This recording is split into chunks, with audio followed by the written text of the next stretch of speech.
Vamos abrir nossas Bíblias, irmãos. Segunda carta do apóstolo Paulo a Timóteo.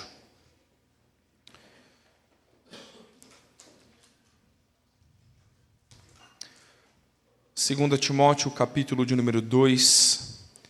Nós vamos ler os versos 1 a 7. Segunda Timóteo, capítulo 2.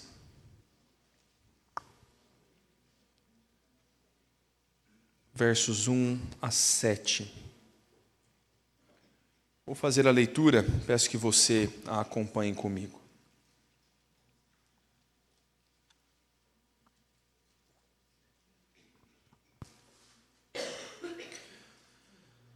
Tu, pois, filho meu, fortifica-te na graça que está em Cristo Jesus, e o que da minha parte ouviste, através de muitas testemunhas, isso mesmo transmite a homens fiéis e também idôneos para instruir a outros.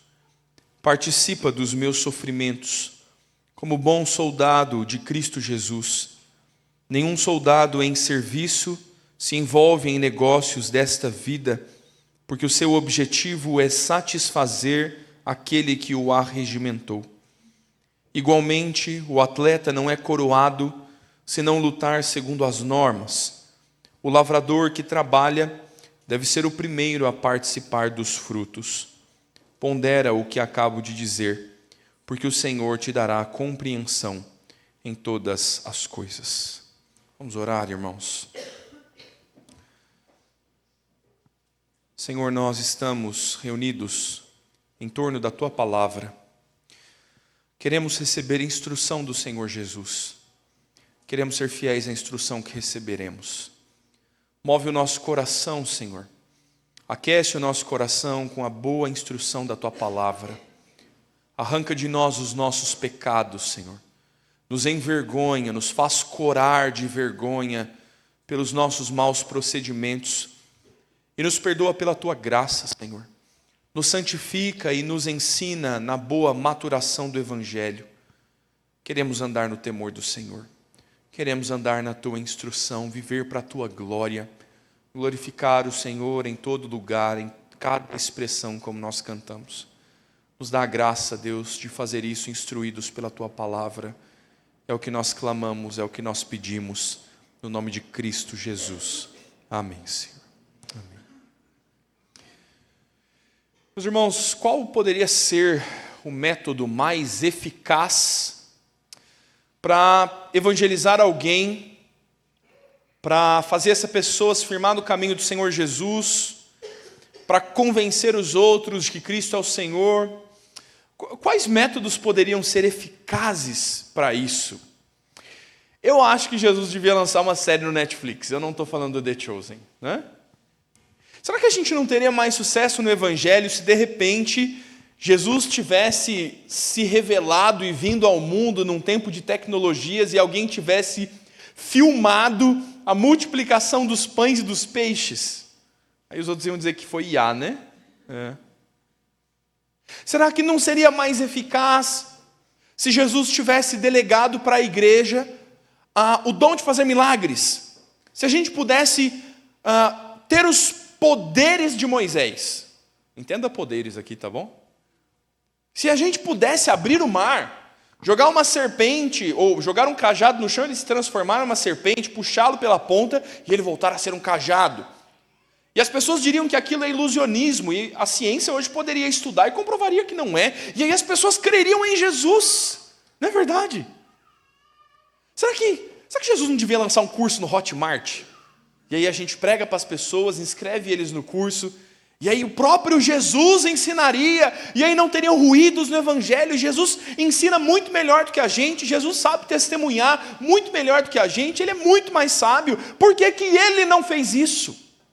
Por que que Ele não fez isso? Por que que Ele não lançou mão desses métodos, desses meios? Por que que Ele não fez de uma outra forma que a gente pensa que poderia ser mais eficaz? Por que que Jesus teve a loucura, à luz deste mundo, à luz da sabedoria deste mundo, de reunir uns 12 seguidores depois mais uns 70, e ensinar esses caras que não são nada de nada, e cada um com uma cabeça, um zelote, o outro publicano, um pescador, o outro coletor de impostos, nada a ver um com o outro. E Jesus ajuntou essa turma, ensinou eles 3 anos, e no final do curso, na formatura, Pedro quer dar uma espadada no guarda, e não entendeu nada. Não parece loucura isso? Não parece insanidade do Senhor Jesus decidir fazer o evangelho se propagar, um ensinando o outro? E isso que parece loucura para nós, isso é o ouro do evangelho. Isso é o cerne do evangelho. Deus, na sua soberania, no seu poder e na sua glória, decidiu definir o meio da propagação do evangelho, não por outra forma qualquer, senão por aqueles que ouviram dizerem para aqueles que ainda não ouviram. E esses então que agora vão conhecer, então eles vão dizer para outros. E eles vão andar um com o outro, e eles vão ser ensinados por Jesus, ser discipulados por Jesus, e agora eles vão ensinar outros, e eles vão discipular outros. E Jesus, nessa ordem, ele não diz, vão e elejam diretoria de sociedades internas. Jesus não nos disse, vão e façam marchas para Jesus. Jesus não nos disse, construam templos para 800 pessoas nas grandes capitais. Jesus não nos mandou essas coisas. Não quer dizer que sejam todas elas erradas, algumas de fato são. Mas Jesus nos deu uma ordem muito simples, muito clara, muito direta. Ele disse, vocês vão pelo mundo. E ir pelo mundo não é tomar um avião para outro continente, é ir por aí. Vá pelo mundo à padaria. Ir à padaria é ir pelo mundo, meu irmão.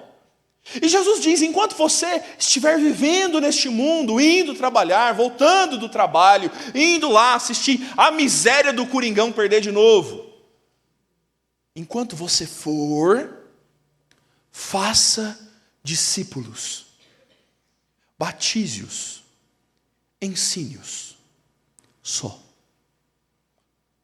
Isso é a pérola do evangelho. Isso é a razão última pela qual eu e você não fomos arrebatados no momento da nossa conversão. Você não foi para o céu ainda, não é porque Jesus está segurando você para você casar antes dele voltar. Não é por causa, te garanto que não é por causa da aposentadoria. Você poderia aposentar muito melhor. O INSS do céu, garanto que é melhor. Você só está vivo, o Senhor só te preserva em vida, porque Ele te fez para glorificá-lo, e você deve glorificá-lo com a missão última de existir em fazer discípulos para Jesus. Isso é o cerne do evangelho. O que é que nós fizemos com essa pérola? A minha pergunta é, não somos nós os porcos que a pisotearam?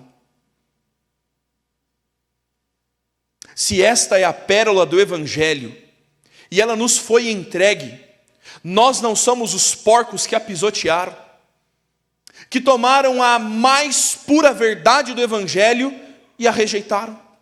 Que estamos de alguma forma tentando publicar versículos dos nossos stories com a esperança de alguém ler as nossas redes sociais e se converter, quando Jesus não mandou fazer isso?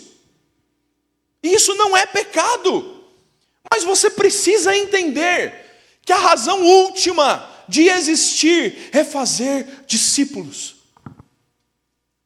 Nós precisamos nos pôr diante dessa tarefa, entendê-la e decidir como nós vamos viver à luz disso. Só há 2 formas de nós vivermos. Ou nós seremos obedientes, ou nós seremos desobedientes. Ou nós seremos discípulos e discipuladores, ou nós vamos pisotear esta pérola, esta boa e perfeita verdade do evangelho.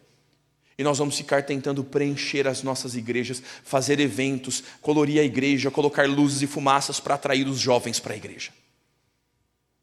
Se nós não entendermos esta verdade, se nós não formos submissos e obedientes a esta verdade, nós estaremos em desobediência à maior regra, ao maior mandamento do Senhor para nós nos evangelhos.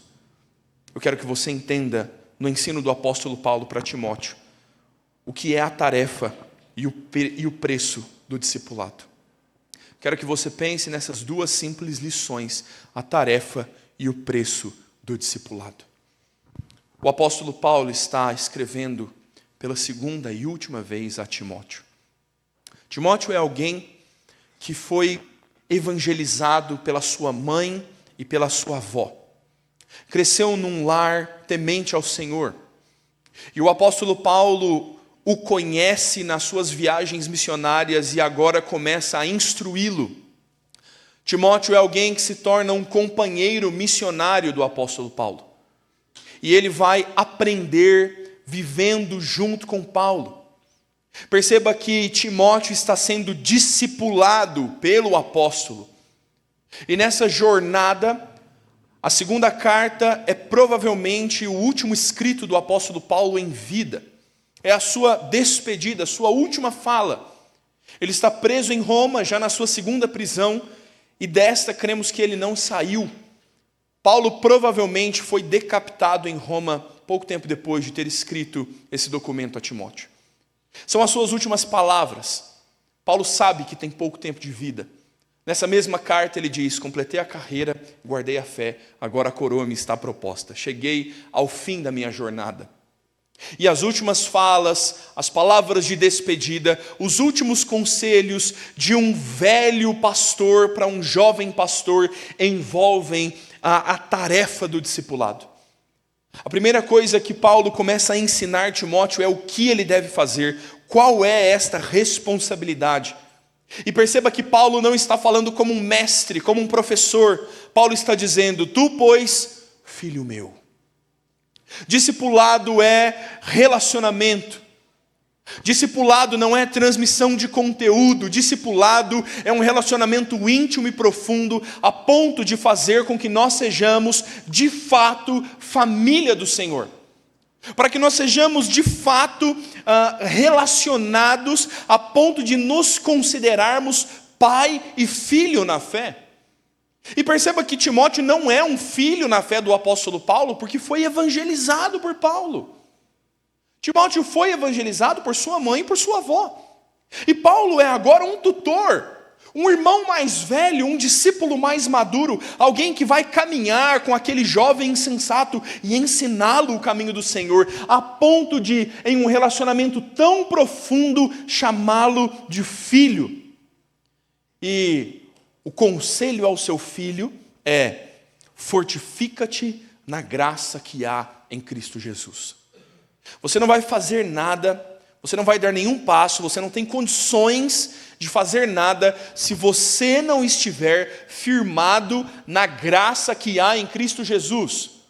Não há condições de você discipular alguém, ensinar alguém, servir ao reino de Deus, se você mesmo não estiver firme em Cristo. É o princípio da máscara de oxigênio, né? Já pegou um avião e a aeromoça diz assim: olha, se as máscaras caírem, coloca primeiro em você, depois você põe no amiguinho. Senão você tentando pôr a máscara no amiguinho, você desmaia e morrem os dois. Paulo está dizendo para Timóteo: você precisa se fortificar, você precisa estar firmado em Cristo Jesus, e não no mandamento, e não no legalismo, e não nas práticas externas, mas na graça. Nós só subsistimos pela graça de Deus. Nós não fazemos nada, nós não movemos um dedo, senão pela nossa dependência da graça do Senhor. E então, firmados e dependentes da graça de Cristo, Paulo diz: o que da minha parte ouviste, através de muitas testemunhas, isso mesmo transmite a homens fiéis e também idôneos para instruir a outros. Paulo pode dizer para Timóteo: o que você ouviu de mim, ensine, porque eles andaram muito tempo juntos. Porque Timóteo ouviu e aprendeu do apóstolo Paulo, é seu companheiro em ocasiões inclusive de perseguição e de prisão. Timóteo andou com Paulo, assistiu Paulo, imitou o apóstolo Paulo, ouviu os seus ensinos, e há muitas outras testemunhas que presenciaram este relacionamento. Na presença de muitas testemunhas, Timóteo foi ensinado. Ele absorveu não só o conteúdo transmitido, não se trata de ensino acadêmico, de fé intelectual apenas, mas de relacionamento, de imitação, de bom exemplo, um verdadeiro discipulado. E aquilo que Timóteo havia absorvido, andando e vivendo com Paulo, agora ele deve transmitir. Paulo vai morrer. Paulo vai morrer. E agora, Timóteo é quem deve continuar o legado do Evangelho, o ensino apostólico. Timóteo agora deve transmitir a homens fiéis e idôneos, para que estes homens, recebendo, transmitam a outros. Homens fiéis, confiáveis, pessoas que com solidez absorverão a palavra e viverão a palavra. Homens que são idôneos, e a perspectiva do texto grego é capazes. Homens que têm condições para ensinar a outros. Este é o processo do Evangelho. Este é o processo do discipulado. Eu falo para você e eu te ensino o que é. Você agora me assiste fazer. Então, me assistindo viver o Evangelho e ouvindo os meus ensinos, agora nós vamos fazer juntos. Paulo fez exatamente isso com Timóteo. Levou Timóteo para viver com ele, para andar com ele, e junto de Timóteo o ensinando, debaixo do mesmo jugo sobre o seu pescoço, andando juntos no Evangelho. Agora Paulo começa a impulsionar Timóteo. Quando Paulo escreve essa carta, Timóteo já é um pastor na cidade de Creta. Agora, Timóteo não está só ouvindo instrução ou só trabalhando juntos, mas agora Paulo está enviando Timóteo, ele está emancipando esse filho na fé, ele está o enviando para e agora ensinar a outros, replicar a outros, discipular a outros. E é este o método que o Senhor Jesus loucamente escolheu para propagação do Evangelho. É assim que o Senhor quer fazer. É assim que o Senhor quis fazer. Essa é a tarefa do discipulado. E o que nós fizemos com essa tarefa? E quando que nós consideramos levar alguém para andar conosco? Quando nós consideramos tomar alguém menos maduro na fé, alguém que sabe menos sobre Jesus do que nós, e ensinar essa pessoa? E viver o Evangelho com ela, e trazer um filho na fé para ensiná-lo, para conduzi-lo. É esta a tarefa do Evangelho. Jesus quer isso da igreja. As nossas sociedades internas, os nossos trabalhos, as nossas reuniões, as nossas programações, elas não podem existir por si, elas devem servir ao fim último de ensinarmos um ao outro do Evangelho de Cristo. Nós não podemos passar adiante sem considerar que nós devemos produzir filhos na fé. Nós precisamos disso. Nós precisamos desenvolver relacionamentos profundos e com substância, a ponto de nós podermos nos perceber como filhos na fé. Vou expor a vida de um jovem aqui na igreja. Só um trechinho. Sabe quando eu entendi a profundidade do relacionamento do discipulado? Com o Arthur aqui na igreja. Quando eu era seminarista, numa das programações de Próxima Milha, as irmãs do Arthur frequentavam, ele foi um dia lá, todo perdido, e a gente falou de cosmovisão cristã, ele não entendeu nada. E no final ele veio me tirar um monte de dúvidas. E aí eu fiz uma pergunta mágica para ele, eu falei assim: você não quer estudar a Bíblia comigo, não? E o Arthur começou a frequentar a minha casa. Eu e a Sara morávamos no apartamento, não era nem formado no seminário ainda. Toda semana o Arthur ia lá para casa. Começamos a estudar a apostila número 1, evangelismo. Tinha dias que a apostila ficava fechada sobre a mesa. gente conversava sobre as dúvidas, sobre os problemas, sobre o que aconteceu na semana, sobre isso, sobre aquilo outro, e a gente falava da vida inteira. E esse processo sucedeu por meses. E o Arthur sofria muito com o avô que estava doente. Não sabia se o avô havia aceitado a Cristo, se havia sido salvo. E o Arthur fazia catecúmenos já a essa altura. E aí uma ocasião dura foi quando seu avô morreu. Nesse dia eu entendi o que é discipulado. Porque eu fui com a Marli, se não me engano com a Silvinha também, fomos até o cemitério acompanhar o velório. Rapaz, e quando eu vi o Arthur, à distância, aquele menino veio, me abraçou e chorou no meu ombro de ensopar minha camisa. E eu entendi que ele era um filho na fé. E eu entendi a profundidade do laço que nós criamos no Evangelho. E nós temos andado juntos pela graça do Senhor. Um irmão em Cristo. E nós podemos e devemos buscar relacionamentos profundos. Eu sei que muitos sofreram com o sermão do seminarista Samuel lá no começo do ano. Eu estava de férias e o Samuel pregou um sermão sobre comunhão na igreja que reverberou em muitas coisas. E ele pregou esse sermão como uma palavra pastoral. E meus irmãos, eu não encomendei nenhum sermão para o Samuel, tá bom? Mas me espanta ver como a igreja sentiu um soco na costela quando o nosso seminarista expôs um sermão sobre comunhão. Porque os nossos relacionamentos são superficiais. Não é porque nós sejamos inimigos, não é porque nós sejamos briguentos um com o outro, mas é porque, rejeitando o discipulado, nós estamos muito distantes de termos a intimidade de pai e filho na fé que nós deveríamos ter como corpo de Cristo.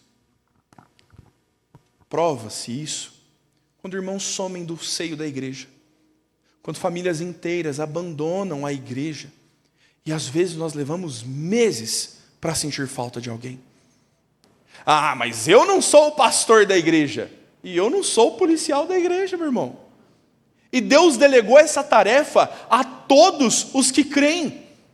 E você, quando percebe alguém vivendo uma imaturidade no meio da igreja, a tua atitude primeira deveria ser assumir a responsabilidade sobre um irmão na fé que não tem tido maturidade, e você se dispor a servir para ele de bom exemplo, e chamá-lo para caminhar consigo, e se pôr debaixo do mesmo jugo no pescoço com ele, e se aliançar com ele, e assumir a responsabilidade de conduzir esse crente à maturação na fé. Eu não vou ser pai de todo mundo na fé.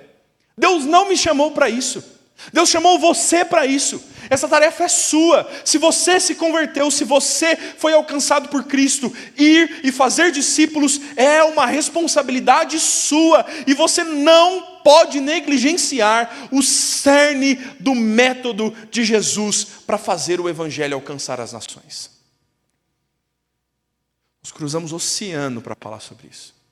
Irmãos andaram dias para ouvir sobre isso. E nós rejeitamos isso.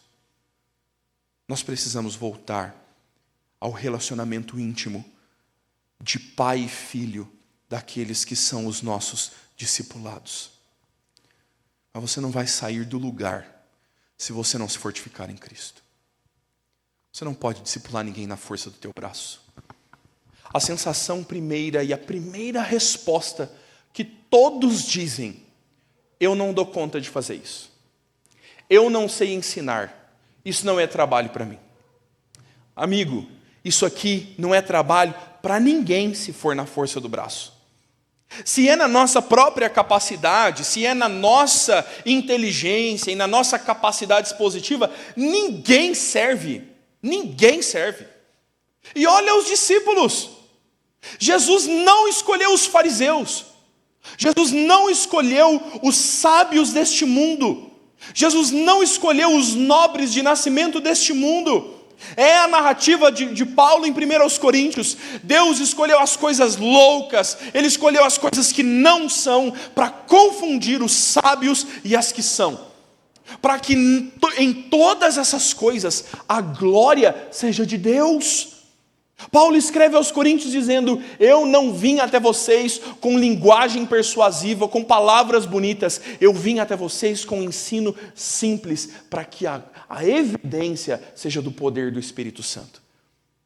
Você só vai entender e você só vai praticar o discipulado quando você deixar a confiança ou a desconfiança nas suas próprias capacidades de lado e você se fortificar na graça que há em Cristo e fazer o discipulado na dependência de Jesus. E se dispor a servir a Jesus com genuína dependência dele. É a única forma possível de fazê-lo, se curvando sob a graça de Jesus. E se você entender a sua tarefa, e se você se fortificar em Cristo, então transmite o que você aprendeu. Meu irmão, você está aprendendo muita coisa nessa igreja. Deixa eu falar, eu li a Confissão de Fé de Westminster pela primeira vez na vida, quando eu estava matriculado no curso de teologia no IBEL. Você acredita? Ninguém me ensinou. Ninguém botou esse livrinho na minha mão. E os seus filhos, que não chegaram, que não têm bigode ainda, eles estudam essa teologia nessa igreja.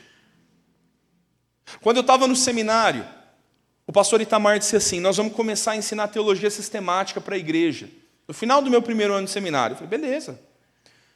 Tomamos as apostilas do pastor Leandro Lima e começamos o ensino teológico na igreja. Começamos o ensino doutrinário. Eu tinha estudado bibliologia no seminário e aí eu vim dar aula de bibliologia na classe dos adultos. Aí eu cheguei em escatologia, fomos nas sequências das matérias. Pneumatologia, teontologia. Eu estudava no seminário e ensinava na igreja. Estudava no seminário, pegava a aula do professor, as minhas anotações, montava o meu ensino e trazia para a escola dominical. E dava na classe escola dominical exatamente o que eu aprendi. Imagina o meu desespero, a água batendo no queixo, quando no último semestre do seminário, eu tinha aula de escatologia no seminário e no domingo seguinte eu dava aula na primeira igreja. Vocês estavam me alcançando já. O que você vai fazer com tudo isso? Você acha que Jesus quer engordar teologicamente a igreja? O que você vai fazer com tudo isso, meu irmão? Ah, pastor, então é melhor nem vir na escola dominical. Vai, abraça o capeta e vai para o inferno, meu irmão. Misericórdia, que pensamento desse é Satanás que botou na sua cabeça. Não, então é melhor não conhecer quem não tem a responsabilidade de ensinar. Assinado Satanás. Aquilo que da minha parte ouviste, transmite. Talvez você não tenha nada para transmitir. Você está ocupado demais, dormindo até tarde no domingo. E você não tem a mínima coragem de vir à igreja estudar a Escritura. E se você tem tido coragem para estudar a Escritura, o que você tem feito com todo este ensino? A tarefa mínima da Escritura para nós, do mandamento de Jesus, do ensino do apóstolo Paulo é: transmite a homens fiéis e também idôneos, para que eles também ensinem a outros. Jesus não está te pedindo nada mirabolante. Jesus não está pedindo para você morrer degolado pelo Evangelho. Jesus não está pedindo para você andar 80 quilômetros pela causa de Cristo. Mas deixa eu te perguntar. Se fosse para você andar 80 quilômetros pela causa de Cristo, você andaria? Nós estamos aqui na escola dominical ainda. Você andaria? Para os que não estiveram hoje de manhã, eu passei um vídeo de 2 pastores e um presbítero que andaram 2 dias a pé, andaram 80 quilômetros para assistir o nosso curso de discipulado na cidade de Sanza Pombo, em Angola. 2 dias caminhando 80 quilômetros para ouvir um ensino que, como eu disse de manhã, se eu der esse curso na igreja, e eu vou dar, os bancos não vão estar todos cheios. Mas aqueles 3 andaram 80 quilômetros. Você faria isso? Você faria? Se alguém engatilhasse uma arma e erguesse sobre a sua cabeça e puxasse o cão do gatilho e a arma engatilhada sobre a sua cabeça te exigisse negar a Cristo, você negaria? Não, pastor, eu morro por Jesus. Eu ando os 80 quilômetros por Jesus. Então vem para a escola dominical, aprende a Escritura e tenha coragem de ensinar alguém só. Porque se você não for fiel no pouco, você não vai ser fiel no muito. É o Senhor Jesus que diz isso. Se você não for fiel no simples, você não será fiel quando as coisas forem um pouco mais complexas. Não, pastor, eu tenho certeza que quando a tribulação vier e a igreja passar pela grande tribulação e nós formos perseguidos, então a nossa fé será mais forte. Ou nós conheceremos os apóstatas. Porque aqueles que não são fiéis a Cristo quando as coisas vão bem, eu não acredito que sofrimento vai redimir essas pessoas. Como é que você está vivendo com Jesus? Na simples tarefa de aprender e replicar. O Senhor Jesus nos fala, pela boca do apóstolo Paulo, ainda um segundo grande ensino. Não só da tarefa de fazer, mas do preço de cumprir a tarefa.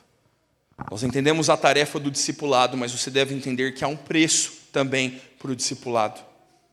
E Paulo diz: participa dos meus sofrimentos como um bom soldado de Cristo Jesus. Você precisa entender que andar com Jesus não é uma tarefa simples, não é uma tarefa barata, não é uma tarefa que não te custará nada. Alguém já disse, e nós replicamos, a salvação é pela graça, mas o discipulado vai te custar tudo. Jesus já nos advertiu dizendo que aquele que comigo não ajunta, espalha. Não é possível ser meio cristão. Não existe cristão não praticante. Foi a época em que a igreja evangélica criticava a igreja romana, dizendo, os católicos não praticantes. Somos nós hoje evangélicos do Brasil. Não existe. Ou você ama Jesus de toda a tua alma, força, coração e entendimento, ou você não ama Jesus e não anda com Ele. Ou Ele é integralmente o Deus da sua vida, ou você está servindo algum outro ídolo, e você está se enganando pensando que serve a Jesus. Não dá para seguir parcialmente a Cristo. O discipulado tem um alto custo, ele custa toda a sua vida. Aquele que não negar a si mesmo e tomar a sua cruz não é digno de mim. Aquele que ama seu pai e a sua mãe mais do que a mim não é digno de mim. O Senhor Jesus expõe claramente que nada vale ganharmos o mundo inteiro e perder a nossa alma. Ou nós perderemos tudo para ganhar a Cristo, ou nós deixaremos Cristo de lado pelas coisas que nós valorizamos mais do que Ele neste mundo. O preço do discipulado é muito alto. E Paulo está dizendo, participa dos sofrimentos como bom soldado de Cristo. Não há atalho para isso. Não há outra interpretação do texto grego. O texto está dizendo literalmente, sofra com Jesus. O verbo aqui de participar dos sofrimentos é sofrer junto. Ou você viverá no conforto da sua vida, você vai gastar o teu dinheiro para passear na Europa no final do ano, você vai gastar todo o teu tempo rolando um feed desgraçado de pecado, ou você vai viver com Cristo. Ou você vai gastar os teus domingos com futebol, ou você vai gastar o teu domingo como dia do Senhor. Não há meio caminho, não há meia possibilidade. Você vai ter que escolher entre viver o teu conforto ou viver junto com os sofrimentos de Cristo. O convite de Paulo é: sofra como um bom soldado de Cristo Jesus. Sofra junto com Jesus. E ele agora compara o discípulo a 3 figuras. A primeira é essa do soldado. Ele expõe este sofrimento pelo Evangelho. Ele diz: nenhum soldado em serviço se envolve em negócios desta vida, porque o seu objetivo é satisfazer aquele que o arregimentou. Pergunta para o menino do tiro de guerra ali, o Luiz, ó. O Luiz todos os dias ele começa uma segunda-feira empurrando o mundo. É muito gostoso. Você imagina, rapaz, esse nosso jovem da igreja que está lá servindo no tiro de guerra, chega lá amanhã de manhã e o sargento grita na orelha dele e diz: empurra o mundo aí, recruta. E ele fala: sargento, hoje não. Minhas costas estão doendo, que ontem eu fiquei muito tempo deitado no sofá assistindo Corinthians. Se você fosse o sargento, o que você diria para o Luiz? Como você acha que aquele que o arregimentou o trata quando ele quer fazer as coisas do jeito dele? Soldados têm o direito de fazer o que querem. Não, muito convicto, ele disse: não, pastor, não tem. Traumatizado, né? Um soldado vive em função daquele que o arregimentou e agora lhe dá ordens. Nós não vivemos para nós. Nós não fazemos a nossa vontade. Nós não trazemos como última e mais importante ação o que nós pensamos. O nosso dinheiro não é nosso. O nosso tempo não é nosso. O nosso corpo não é nosso. A nossa vida não é nossa. Tudo que nós temos pertence a Cristo, a ponto de dizer: já não sou eu quem vive, é Cristo vivendo em mim. Eu não vivo para satisfazer os meus prazeres, para atender as minhas cobiças ou regalar os meus confortos. Eu vivo para satisfazer aquele que me arregimentou. Se você quer andar com Jesus, se você quer viver com Cristo, isso independe do fato de você estar disposto ou indisposto para discipular alguém. Se você pretende ser um discípulo de Jesus, você vai ter que obedecê-lo como seu general. Ele é o seu comandante. As ordens dele são sumárias sobre você. E se você quer viver no seu próprio prazer, nos seus próprios pensamentos, o evangelho não é para você. Se você quer viver como acha melhor, o evangelho de Cristo não cabe, porque nós negamos a nós mesmos. O apóstolo Paulo diz: eu esmurro o meu corpo para que de alguma forma Cristo seja formado em mim. Nós negamos tudo e todos e rejeitamos todas as coisas deste mundo para ganhar a Cristo, para estar nele, para cumprir as ordens dele. E não importa o que nós percamos, porque todo o nosso desejo está em satisfazer somente a Cristo. Esse é o preço do Evangelho. O preço do Evangelho é viver como um corredor, um atleta. É a segunda figura a quem Paulo compara Timóteo. E ele diz: você igualmente deve viver como um atleta. Os atletas correm nos estádios, eles lutam no Coliseu, e nenhum deles recebe a coroa. É o prêmio, é o pódio. Nenhum deles é coroado, nenhum deles recebe o benefício de vencer, se não lutar segundo as regras. O VAR está aí para lembrar a gente disso, né?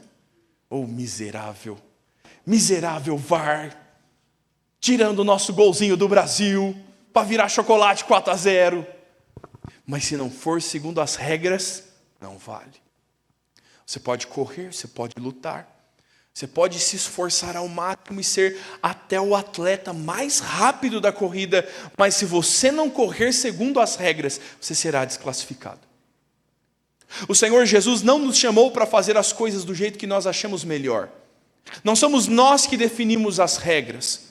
Não somos nós que escolhemos os métodos e os meios. As regras são do Senhor. O padrão de vida cristão é do Senhor.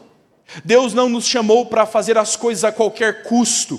Os fins não justificam os meios. E só é possível viver uma vida no Evangelho se nós vivemos como bons atletas de Cristo, andando segundo as suas normas, nos submetendo às suas normas.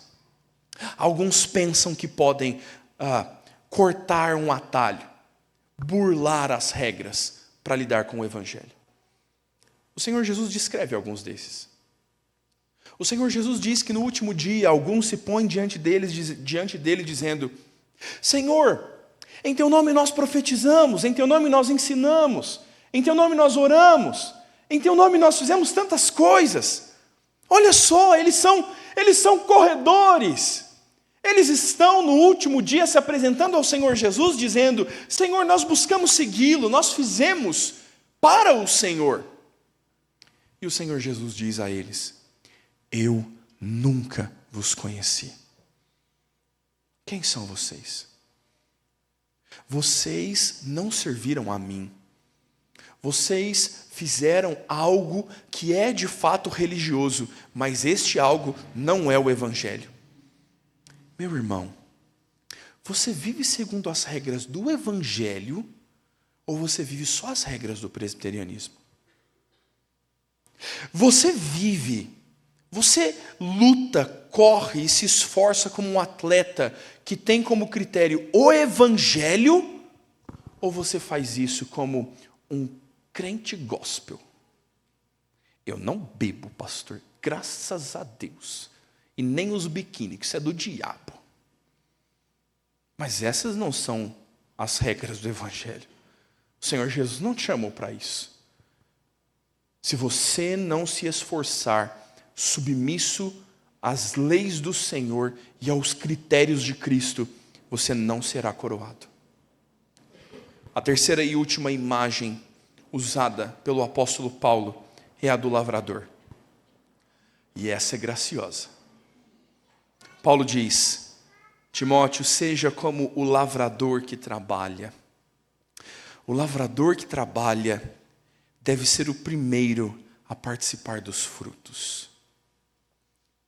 Aquele que rejeita a sua própria vida, aquele que rejeita a sua vontade, que põe de lado o seu conforto para obedecer a Jesus, que deixa os seus próprios critérios à parte e toma as regras do Evangelho como padrão de vida e se submete à palavra de Deus.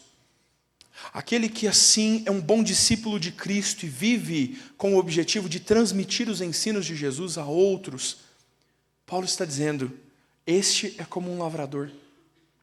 E o lavrador é o primeiro a participar dos frutos. Meu irmão, o cafeicultor é o cara que toma o mais fresco que existe. O tomate da mesa do agricultor é o mais fresco que existe. Todos se beneficiam dos frutos do campo, mas o agricultor, ele é o primeiro a participar dos frutos. Nós estamos falando que a semeadura do Evangelho é árdua. Nós estamos falando que viver esse discipulado é algo que custa a nossa própria vida. Andar com Jesus é prazeroso, mas não é fácil. Viver o Evangelho genuinamente custa um preço altíssimo. É como um lavrador que de sol a sol se põe no campo com enxada na mão, arando a terra. É árduo, penoso e difícil, mas dá frutos.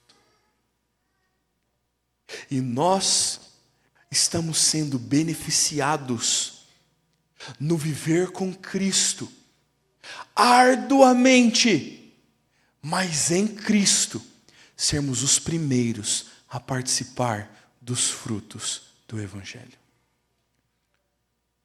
O Senhor Jesus está nos anunciando uma colheita maravilhosa. E Ele nos adverte dizendo: ninguém se engane, aquilo que o homem plantar, isso também se fará.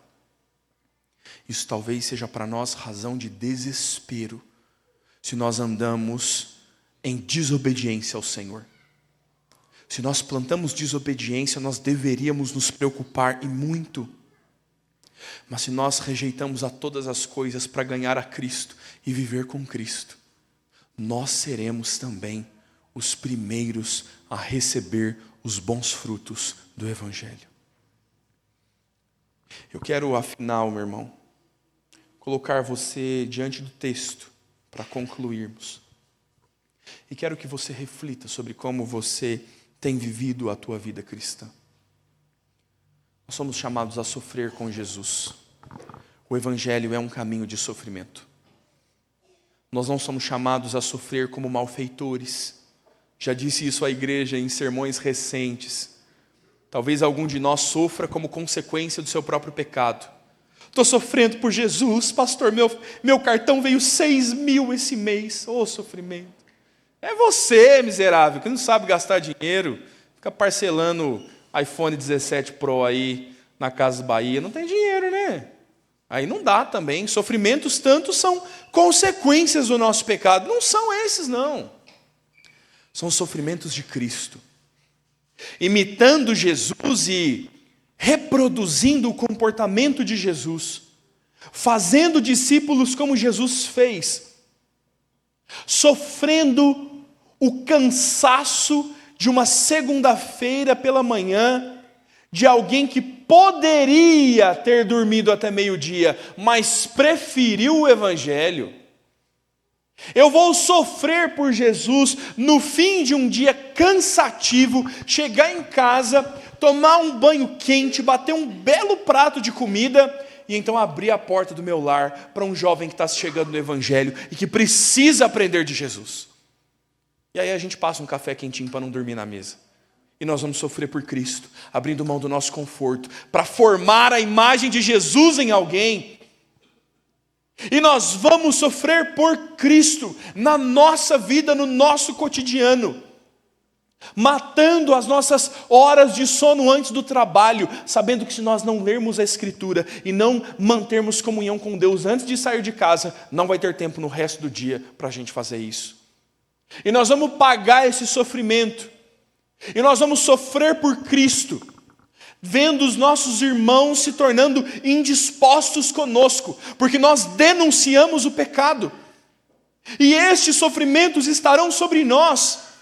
Sermos odiados pelo mundo, como o mundo odiou a Cristo, quando nós formos arauto de Deus e dissermos ao iníquo: você está em iniquidade e você vai morrer.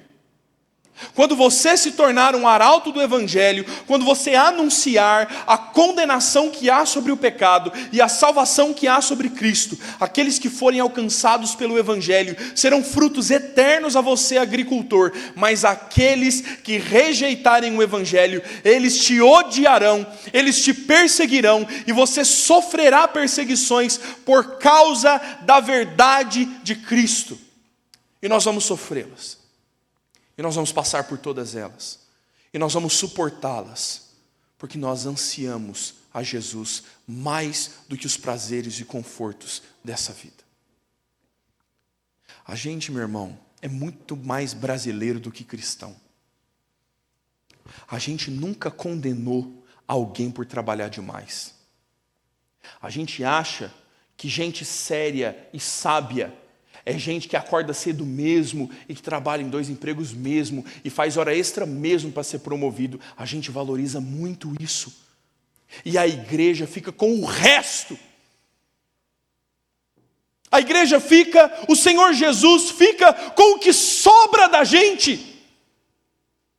A gente desperdiça o nosso tempo e a gente dá o que sobra para Jesus.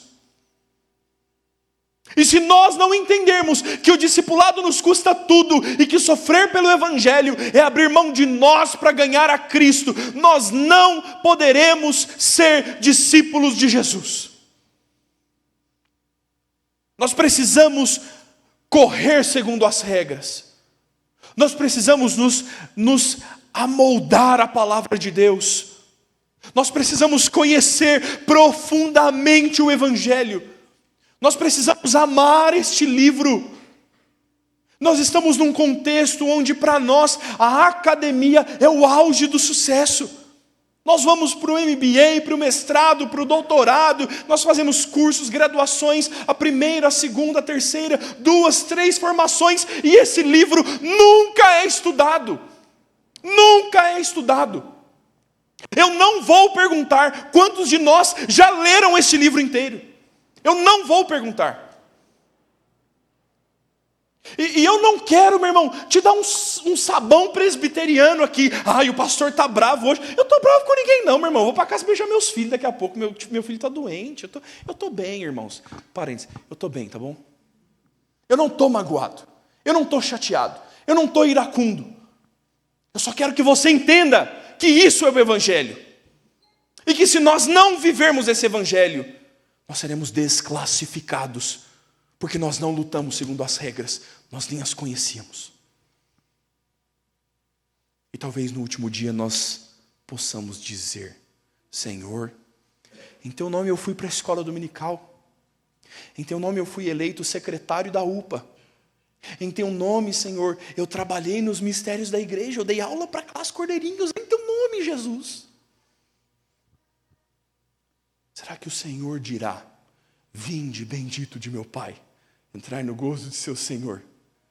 Ou será que o Senhor nos dirá: aparte-se de mim, eu nunca te conheci? Nós precisamos viver o Evangelho. Nós precisamos entender e voltar ao Evangelho das Escrituras. Eu estou muito disposto a ser mandado embora da igreja, irmãos, para botar o Evangelho sobre a mesa e convocar a igreja de volta à Escritura. Eu estou muito disposto a acender uma fogueira nesse púlpito até que essa igreja seja incendiada pelo Evangelho, custe o que custar. Você precisa voltar os olhos para a palavra. Porque nós somos agricultores. E essa é a terceira e última aplicação que eu quero fazer nesse ponto. Nós somos agricultores. Estamos plantando e colheremos. O que você vai colher? Você será o primeiro a participar de quais frutos? Quais serão os frutos? O que é que você está plantando?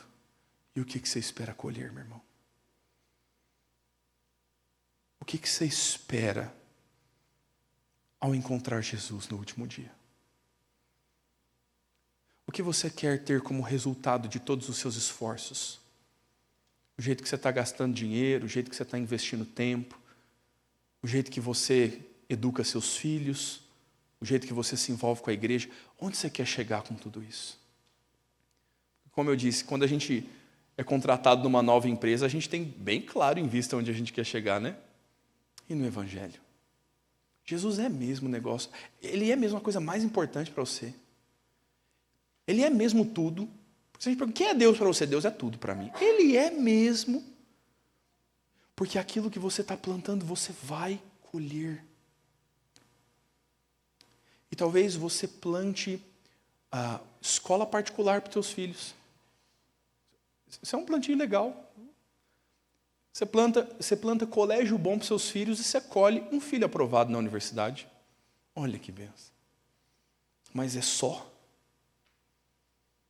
Você planta esforço no trabalho. Pastor, no trabalho eu faço o meu melhor para o Senhor, para a glória de Deus. E glória a Deus, meu irmão. E você vai colher uma promoção, olha só. Depois do dono da empresa e do encarregado do dono da empresa e do chefe do setor, você é o maior. Você é o maior lá do seu setor, lá de Cumbica. Parabéns, meu irmão. Você lutou a vida inteira para ser o maior dessa empresa, depois do dono, do chefe de setor e do chefe do chefe do chefe do setor. Parabéns! É para isso que você vive? São esses os frutos que você quer da tua vida? Ah, pastor, mas eu preciso ter um lugar onde envelhecer e morrer? Uai, meu irmão, então plante para isso, não é? E aí você, no final das contas, você colhe uma casa em Atibaia. Se o dinheiro ficar pouco, você compra uma casa na Água Chata, na estrada para Nazaré, né? No comecinho, no fundinho de Guarulhos ali. Ali é mais barato um pouco que em Atibaia, né? E pronto! E você trabalhou a vida inteira para aposentar e parabéns, você está aposentado? Alguns salarinhos do governo para você, seu papai Lula, alguns salarinhos da sua previdência privada que você juntou um dinheiro e uma chácara na roça. Glória a Deus! É isso. É isso. Eu vejo o apóstolo Paulo na Escritura, dizendo, eu fui chicoteado 3 vezes, 40 chicotadas menos uma. Eu passei noites inteiras na voragem do mar, depois de um naufrágio. Eu fui dado como morto, depois de ser apedrejado e descido por um cesto do lado de fora da cidade. Eu fui picado por uma víbora e pela graça de Deus eu não morri. Eu sei o que é ter fome, eu passei espada. O apóstolo Paulo diz: eu fui considerado como por todos, como a escória do mundo.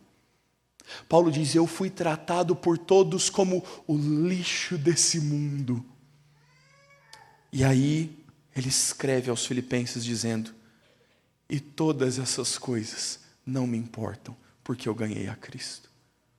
E Paulo agora vai dizer: aquilo que para muitos seria uma terrível perda, para mim é o grande lucro. Eu perdi todas as coisas e eu passei por todos os sofrimentos. E todas essas coisas são para mim agora na morte o meu lucro. É a colheita do apóstolo Paulo. É o momento de ver o resultado dos seus esforços. É o momento de receber, diz o apóstolo Paulo: agora a minha coroa está guardada em Cristo Jesus. Eu receberei do Senhor a minha coroa. Agora o fruto de todos os meus sofrimentos e de todos os meus esforços, tudo isso será agora recompensado em Cristo. Alguém que perdeu tudo nessa vida, mas alguém que ganhou tudo em Cristo e no galardão celestial e no encontro com Cristo no último dia. Meu irmão, o que é que você quer colher? De que fruto você quer participar? No último dia, eu quero diante do Senhor Jesus dizer: Senhor, que passagem cara para Angola esse avião que o Senhor me pôs, hein, Jesus? R$6.400. Jesus queria tanto ter comprado um iPhone novo com esses 6 mil. Fomos para Angola, a gente ia para o restaurante. Os irmãos angolanos não tinham dinheiro para pagar. E a gente rateava entre nós a conta e eu botava 1.000 kwanzas, 2.000 kwanzas, 3.000 kwanzas, falando: Senhor, nem em Guarulhos eu gasto isso num almoço. Nós dormimos numa cama que cheirava mal. Num banheiro que eu não faço ideia da última vez que foi lavado. Um banho de caneca gelado, às 11 da noite, num banheiro sujo. O quarto cheirava a esgoto, porque não tinha água no vaso sanitário. Com esse sorriso aqui, meu irmão. Ó. Porque o dia que eu encontrar Jesus, nós vamos falar dessa viagem. Porque o dia que eu encontrar Jesus, não importa os jogos de futebol que eu perdi fazendo devocional. Porque o dia que eu encontrar Jesus, eu vou me alegrar pelas minhas noites em claro. O dia que eu encontrar Jesus, meu irmão, eu vou agradecer a Jesus por ter rejeitado a empresa dos meus pais e ter abraçado o Evangelho e ter me dedicado ao ministério. O dia que eu encontrar Jesus, eu vou ser o primeiro a participar dos frutos. Essa é a minha história. Qual é a sua? Como é que você vai viver com Jesus? Que frutos você vai plantar e colher em Cristo? Porque nós, como bons agricultores, vamos participar de toda a semeadura que estamos fazendo enquanto vivemos com Jesus. O apóstolo Paulo termina o texto dizendo: pondera o que eu acabo de te dizer, porque o Senhor de todas essas coisas te dará entendimento. De todas essas coisas Ele te dará compreensão. Meu irmão, pondera o que eu acabo de dizer. Reflete sobre a sua vida. Pensa sobre o teu compromisso, não com a primeira igreja, sobre o teu compromisso com Jesus. Pensa sobre o teu compromisso com o discipulado e o evangelismo. Eu quero trazer boas perspectivas para a igreja. Nós vamos nos reunir com o conselho em breve e eu tenho muitas mudanças a propor para o conselho. Temos vários bons projetos e boas ideias para implantar na nossa igreja. Mas se você não amar Jesus de toda a tua alma, força, de todo o teu coração, de todo o teu entendimento, nada disso vai mover você. E se você não se mover por nada disto, as pedras clamarão. O reino de Deus vai adiante. Os campos missionários serão alcançados.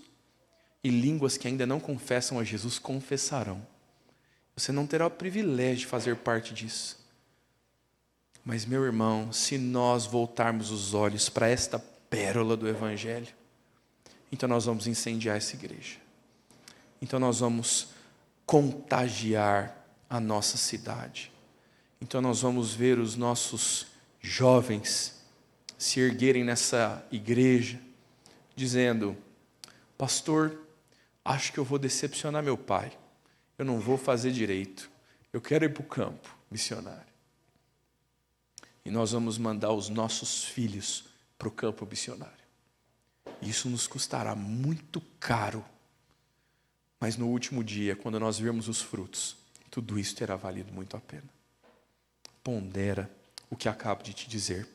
O Senhor te dará compreensão de todas essas coisas. Vamos orar, irmãos.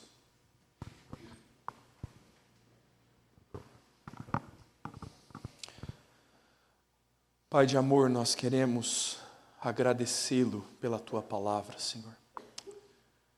Queremos agradecê-lo, Senhor, pela bênção de o Senhor não nos deixar confortáveis nos nossos pecados.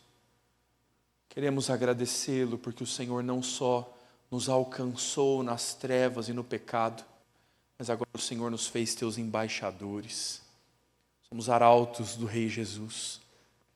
Nós somos agora aqueles que anunciam e que tocam trombeta pelo mundo, anunciando que vem chegando as boas novas. E nós cantamos por isso. E nós nos alegramos por isso. E queremos, Senhor, fazer discípulos. Abre os nossos olhos, Senhor, para aqueles que estão ao nosso redor e precisam de paz na fé, como Paulo foi para Timóteo. Nos dá amor por aqueles que ainda não têm o Evangelho. Nos dá, Senhor, amor e compaixão pelos crentes já convertidos, mas que ainda não foram discipulados e ensinados. Nos livra, Senhor, de só recebermos conteúdo teológico e não fazermos nada com isso.